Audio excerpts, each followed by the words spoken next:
Hello, everyone. Welcome back to another episode on Activision is failing the Call of Duty franchise. And this time, we're going to be doing an update video to the last one I did.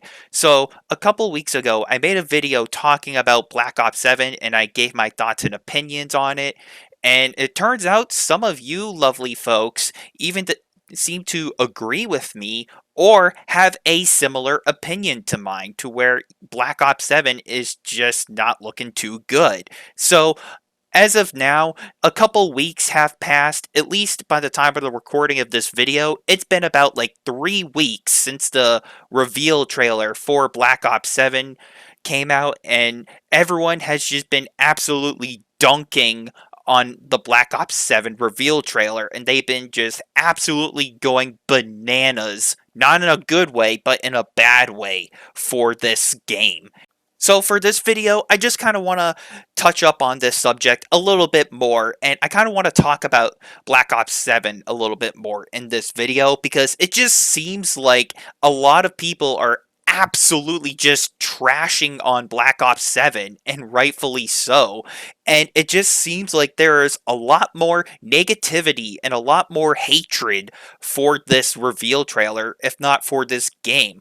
And I took a look at some of the comments on the reveal trailer for Black Ops 7, and people are just not lighting up. They are going full hog here, and they are just going off, and they are just absolutely just letting Activision have it. I mean, some of the stuff people are saying in the comment section for Black Ops 7's reveal trailer is wild. They're saying stuff like, this may be pre-order Battlefield 6 as a COD player. Thank you for making it easier to choose Battlefield 6. This is like Infinite Warfare versus Battlefield 1 all over again. This is the perfect summary of everything I hate about COD and not a single thing I like about it. They took Black Ops 2 Soul and crushed it into fine powder. And they're also even pointing out, like, they can't even have a normal trailer without showing off bundles. And then you got nonsense like this being advertised. And I even checked, like, my news feed on YouTube to see what else is going on. And there are other content creators even talking about how this is looking rough for Black Ops 7. You got people like Young Yeah, you got people like Optimus, you have people like the Act Man even talking about how this reveal trailer is looking pretty rough, and they also expressed their thoughts and opinions on this reveal trailer and the franchise going forward. So it's been pretty well known at this point that Activision, they're under the microscope and they are put into the hot seat right now. And a lot of people are not happy with Activision right now. And I talked about this before in my last video talking about Black Ops 7, but if Activision does not nail Black Ops 7, this will be the straw that breaks the camel's back for a lot of people. And then Activision saw all the hype surrounding Battlefield 6, and they came out with a response tweet addressing the hype surrounding Battlefield 6. And Activision even said that Call of Duty is too big to fail. Now, you could make the argument and try to tell me, well, if you really think about it, Call of Duty is a massive franchise, and it is, in a way, too big to fail. And to a certain degree, I can agree and understand with that statement because they usually make a lot of money off of the microtransactions and a lot of the skin bundles that they offer with the silly ass looking skins with Beavis and Butthead and American Dad. And then we got like the pre-orders for like the next Call of Duty games coming out. So I can understand that claim where Call of Duty's too big to fail, like financial wise with money, but in terms of like the quality of the game, like the performance of the game, like the amount of content within the game, you know, like the campaign, the zombies, the multiplayer, the quality of those games, I would argue to say they have plummeted so far to the point where it's just not worth that price tag. I mean, let's look back at the last few Call of Duty games. Black Ops 6, right? It's the newest Call of Duty game out right now that is available to play.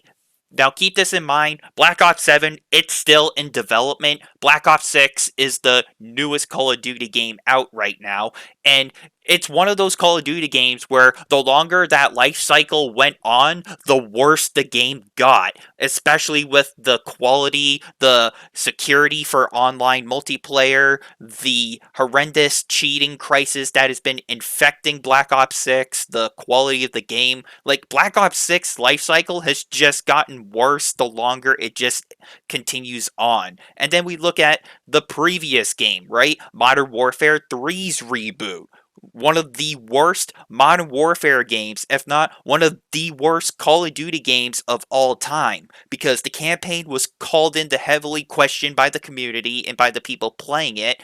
People were review bombing the campaign because it was the worst campaign of all time, and it was the shortest campaign of all time. The multiplayer had the exact same issues as the last several COD games. The zombies was more of a DMZ and not an actual zombies mode. And then we got games like Modern Warfare 2's reboot, which was mediocre as hell.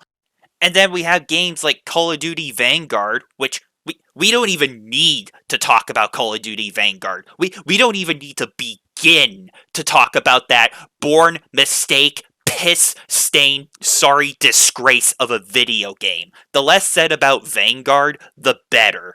So the last few Call of Duty games have just been received as mediocre at best, or they've been received as pretty horrible. And they were not up to people's expectations, and people just went back to like the older Call of Duty games, like Black Ops 2, Plutonium on PC, because the older Call of Duty games are far better than the newer ones. But yet, there's going to be that small group of Call of Duty fanboys. They're going to get mad regardless of any criticism that comes towards Call of Duty because they can't handle criticism because their Call of Duty fanboyism gets offended, and they're going to have to white knight for Activision and defend them. And they'll be like, this is the greatest Call of Duty game of all time. Give it a chance, bro. Stop being so mean.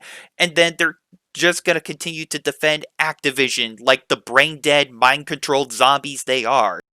I mean, you can try to tell those people and show them all the problems in the world with Call of Duty. You know, the skill based matchmaking, the horrendous packet burst, the horrendous cheating and hacking problem that's still infecting Call of Duty multiplayer, the horrible security for Call of Duty where it's just basically unsafe to play, the quality of the game, the outrageous, overpriced microtransactions, the predatory microtransactions.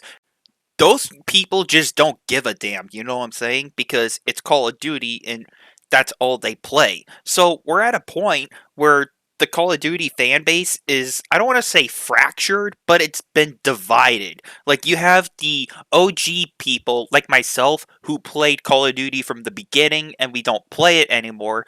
And then we have that die-hard mega fan group that's going to play all together no matter what because it's Call of Duty and that's all they play.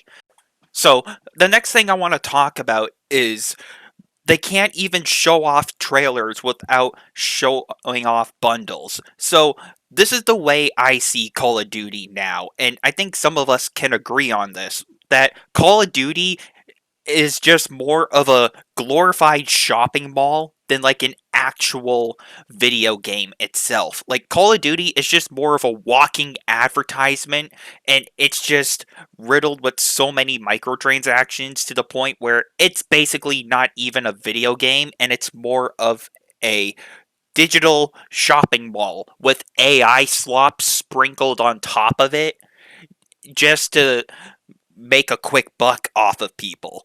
Call of Duty is just more of a digital storefront than like an actual video game because as we all know, over the years, Call of Duty has been chasing that Fortnite money and that Fortnite trend because they know that people see all this goofy stuff, they see all the silly skins, and these corporations, they see this stuff as like a demand for some people, so they're putting more focus into these microtransactions rather than improving the quality of the game, like the security to prevent hackers and cheaters and to make online play more safer, instead of actually trying to make Call of Duty fun and add the basic features people want. Like, they're going to be more focused on selling you microtransactions than improving the game itself, because as long as people continue to give this company money, they're not going to listen to you. As long as you keep buying like the battle passes and the microtransactions and the skin bundles, like, you're not going to get these companies to listen to you as long as you keep giving them money. So I do also want to talk about this part, how some people are comparing Battlefield 1 and Infinite Warfare to the Black Ops 7 and Battlefield 6 situation. So, as some of you folks may know, way back then, like a couple years ago, if not like a decade ago at this point, the reveal trailer for Call of Duty Infinite Warfare got revealed, and people were dislike bombing it so much, and it got received so badly, it ended up as being one of the most disliked gaming videos on YouTube's history.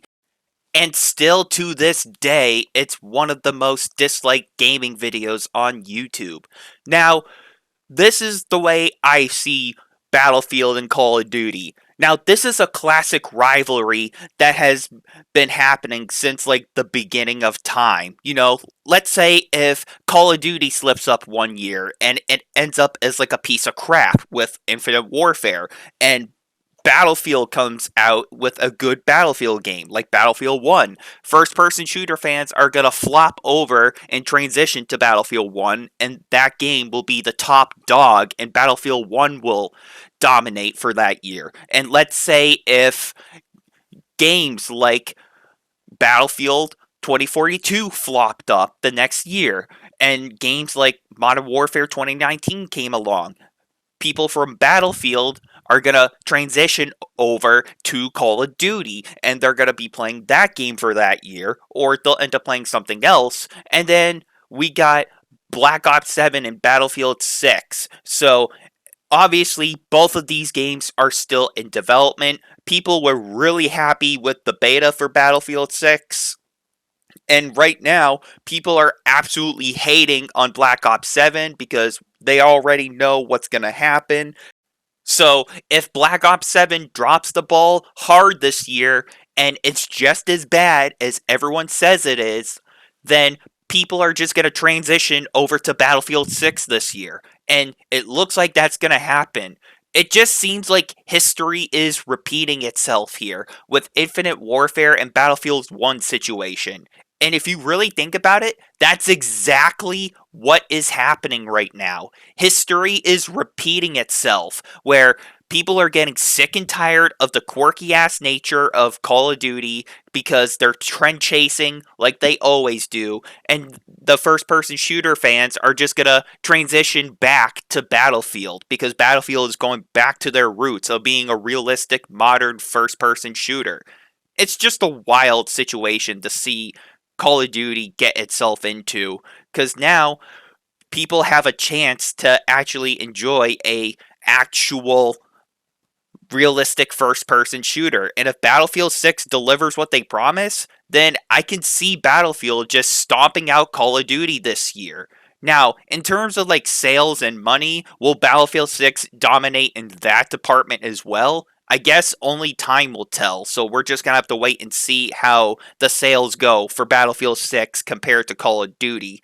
And we're just gonna have to wait and see how people are enjoying both of these games once they come out in, like, I think October or November. So as of now, we're just gonna have to continue to play the waiting game, and we're gonna have to wait and see how this situation unfolds. So I figured this was an interesting topic to talk about, so I figure I give an update video talking about the situation because it just seems like it's getting wild every single day that passes by. So anyway, with this being said, thank you everyone for watching and for listening. And until next time, I'm talking about the Black Ops 7 situation once again. And I will see you all later.